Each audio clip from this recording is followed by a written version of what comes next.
2025 से प्रीलिम्स 2025 में आपसे क्वेश्चन पूछा गया था with reference to ancient India, जिसका टाइम पीरियड दिया था 600 से 322 BC. Consider the following pairs. तो आपके सामने 4 पेयर दिए थे, जिसमें लेफ्ट हैंड साइड में रीजन दिए हुए थे और उसके corresponding rivers flowing in the region के बारे में बताया गया था और आपको बताना था इनमें से कितने पेयर्स करेक्ट हैं। पहले पेयर में असमक के सामने गोदावरी दिया गया था, मतलब असमक रीजन में गोदावरी रिवर फ्लो करती थी। सेकंड पेयर में कंबोज के सामने विपास रिवर का डिस्क्रिप्शन दिया था।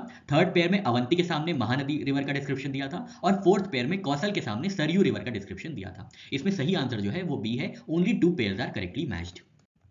महाजनपद की बात करें तो ये ग्रेट किंगडम्स होते थे, जहां पे कई जनपद मिलकर एक ग्रेट कंसोलिडेटेड किंगडम फॉर्म करते थे। ज्योग्राफिकल लोकेशन की बात करें तो सदर्न एक्सटेंट इनका गोदावरी रिवर में था। ईस्टर्न एक्सटेंट की बात करें तो बिहार तक फैला हुआ था। वेस्टर्न एक्सटेंट की बात करें महाजनपद की तो अफगानिस्तान इंक्लूड होता था और नदर्न एक्सटेंट में ये हिमालयाज तक जाते थे। ये हुआ ज्योग्राफिकल लोकेशन महाजनपद की। टाइम पीरियड हमने देखा around 700 to 600 BC. Types of janapada कौन कौन से थे, तो कुछ मोनार्कीज थे जैसे राज्य और कुछ रिपब्लिक्स थे जैसे कि गण या संघ। टोटल नंबर कितने थे इनके, तो 16 महाजनपद थे। इनका कॉन्टेक्स्ट बताया गया है महाभारत, रामायण और पुराणिक लिटरेचर में। और कुछ प्राइमरी सोर्सेज होते हैं, बुद्धिस्ट लिटरेचर है अंगुतर निकाय, जहां पे इनके बारे में बताया गया है। बुद्धिस्ट महावस्तु और जैन की भगवती सूत्र भी कुछ अदर सोर्सेज हो जाते हैं जहां पे महाजनपद का डिस्क्रिप्शन दिया गया है। महाजनपद देख लेते हैं तो अंग महाजनपद की कैपिटल थी चंपा, जहां पे चंदन नाम की या चंपा नाम की रिवर फ्लो करती थी। मगध महाजनपद की कैपिटल थी राजगृह और यहाँ पे गंगा और सोन नदी बहा करती थी। काशी महाजनपद की कैपिटल काशी ही थी और यहाँ पे गंगा जी बहती थी। फिर वत्स जो महाजनपद थी उसकी कैपिटल थी कौसाम्बी और यहाँ पे गंगा और यमुना दोनों बहा करती थी। फिर है कौशल जिसकी कैपिटल होती थी श्रावस्ती और यहाँ पे सरयू रिवर फ्लो करती थी, तो यहाँ एक पेयर हमारा सही हो जाता है। फिर महाजनपद था सुरसेना, जहाँ पे जिसकी कैपिटल थी मथुरा और यहाँ पे यमुना रिवर फ्लो करती थी। फिर है पांचाल महाजनपद जिसकी कैपिटल होती थी अहिछत्र और यहाँ पे गंगा और यमुना फ्लो करती थी। फिर है कुरु महाजनपद जिसकी कैपिटल होती थी इंद्रप्रस्थ और यहाँ पे गंगा और यमुना जी फ्लो करती थी।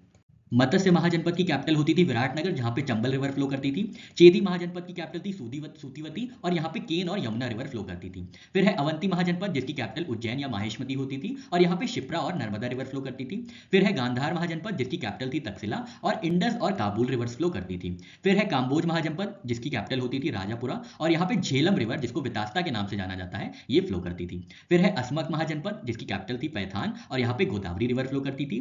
फिर है वज्जी महाजनपद जहाँ की कैपिटल थी वैशाली और गंडक रिवर फ्लो करती थी। और लास्ट में है मल्ला महाजनपद जहां पे कुशीनारा कैपिटल थी और राप्ती और गंडक नदी फ्लो करती थी। क्वेश्चंस पे आते हैं तो पेयर 1 में दिया गया था महाजनपद अश्मक और इसके सामने रिवर दी गई थी गोदावरी, तो ये बिल्कुल सही है, करेक्टली मैच्ड है। पेयर 2 की बात करें तो यहाँ पे कंबोज महाजनपद के सामने विपास रिवर दिया हुआ था या ब्यास रिवर, तो बिल्कुल गलत है क्योंकि कंबोज महाजनपद के अराउंड विदास्ता या झेलम रिवर फ्लो करती थी, ना कि ब्यास रिवर। पेयर 3 में अवंती का डिस्क्रिप्शन महानदी के साथ दिया गया था, बिल्कुल गलत है। अवंती में शिप्रा और नर्मदा नदी बहती थी, ना कि महानदी। पेयर 4 बिल्कुल करेक्टली मैच्ड है क्योंकि कौशल रीजन में ही सरयू रिवर फ्लो